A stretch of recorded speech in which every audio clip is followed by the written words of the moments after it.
feels good to be back in my country with all the people that have been with me, that have prayed for me. It's my fellow South Africans, and I love you all so much. Yes. You're going to be back home in Makanda. You said that you want to now plow back and help other young girls. Is that first on your agenda when you get back home? Okay, for now, I just want to be with my family. I'm tired from the flight, but later on, I'll be back. I'll be telling everyone my plans and what I plan to do. But today, let me just be with them. And just your message to them, how are you feeling? Just your message to them as you're now back. All I can say is that I love them and thank you for all the love they've given me, the support and understanding as well.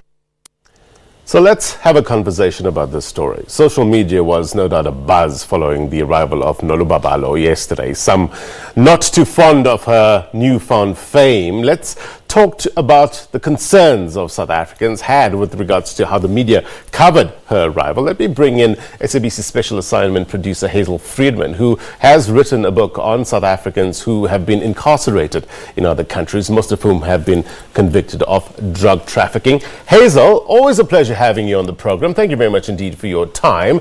No doubt Nolubablo's family and friends have every right, I guess, to be excited and happy that she's back home and treat her as a celebrity if they deem fit to do so. But what do you make of how the media treated her arrival yesterday?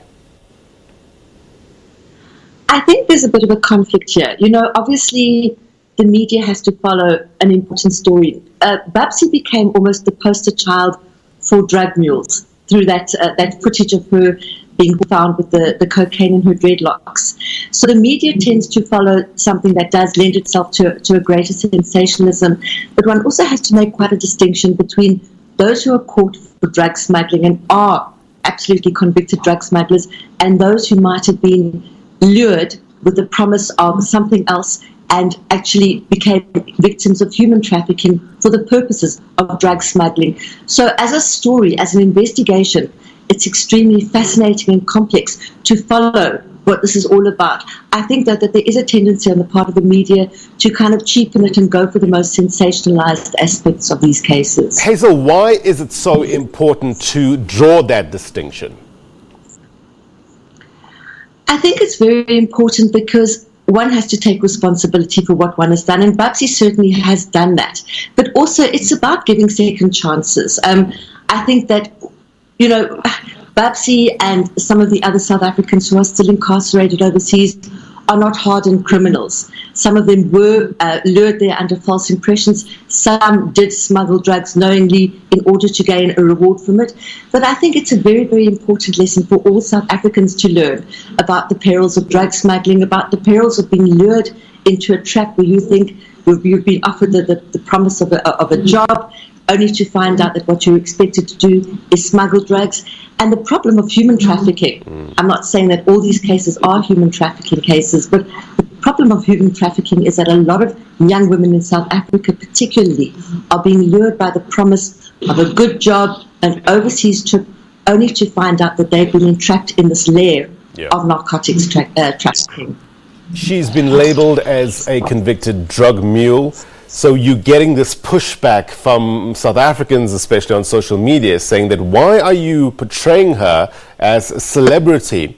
What are some of the unintended consequences of such coverage? That's a difficult one. As I said, we don't want to turn convicted felons into media celebrities, but I think that there is an important lesson that Babsy has to tell, as another young woman who was released in June this year also has to tell. I believe she was a victim of human trafficking, Thando Pendu. Yeah. And Thando served 10.5 years in prison in Thailand with Babsy. They actually became very close. And Thando also has an important lesson to tell everybody about raising awareness about human trafficking. Likewise, Babsy, who's incredibly eloquent, who also used her time in prison so practically, so constructively. She got a degree in communications. She landed up almost being a spokesperson for the South Africans incarcerated overseas. So I think that what she has to say is extremely valuable, and she definitely deserves to be heard. Certainly she shouldn't be raised to the level of a media celebrity, because I think that's misguided. And I think that is quite dangerous. It glamorizes something that is anything but glamorous. Yeah. Hazel, you have done a plethora of stories dealing with such issues. From your research, how many South Africans do you know of that are still languishing in prisons abroad? The official figure, I think, is 786, give or take. Not all of them are reported to the South African embassies in the countries where they are detained. But I think that is generally the broad figure. And most of those incarcerated overseas, the offence is for drug trafficking. And the biggest number is in Brazil. Thailand, I think, currently has about 9 South Africans incarcerated there. But I think what's also important to emphasize is, yes, do the crime, do the time. But what happens with South Africans who are incarcerated abroad for drug trafficking? Because South Africa doesn't have a prisoner transfer agreement, their families in South Africa are emotionally incarcerated alongside them. Many families can't afford to visit their children or loved ones incarcerated. So there's this terrible separation, this anxiety. And when the South Africans return home, as in the case of Thando recently and now Babsi, there is no support system to help them reintegrate back into society, to help with rehabilitation, to help with reorientation. So you say over 700 people are languishing in prisons abroad, and you say mainly in Brazil. Any particular reason why the high numbers in Brazil?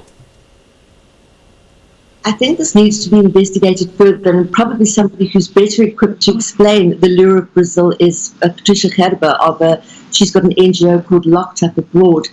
But I think maybe with because Brazil is the main hub for cocaine smuggling, and even though security has tightened up there, it is a very porous country in terms of access. And South Africans are certainly lured to Brazil because it seems to be easy money in terms of drug smuggling. Look, some of the stories that I've heard is that it's no walk in the park for people incarcerated in prisons like the ones in Thailand. What are some of the stories you've heard and seen for yourself in terms of the conditions at these prisons? Well, certainly in South America, the prison conditions are absolutely abysmal. I mean, you've got many gang societies within the prisons. In other words, the prisons aren't run by officials, they're run by gangs within there. In Thailand, it's a similar situation where prisons have to pay for everything. There is nothing for free there. The women's prisons apparently are quite hygienic, but you have over 200 women in one cell. And foreign inmates are discriminated against, particularly. They're called farans in Thailand, and their human rights are regularly violated. And unfortunately, South Africa hasn't had much of an interventionist presence there. We're not allowed to intervene with the laws of another country in terms of the Vienna Convention. But certainly in terms of our constitution, we should be advocating for fairer trials for South Africans who are incarcerated and brought before courts overseas. South Africans don't understand the language in which they've been arrested. They don't have trial lawyers who understand English, so their rights are compromised from the get-go. They don't receive fair trials, and their conditions in prison are pretty harsh. Hazel, your perspective is valued. We thank you very much indeed for your time. Thank you for having me. All right, SABC Special Assignment producer Hazel Friedman there. We're going to take a quick break and get you more news next. Stay with us.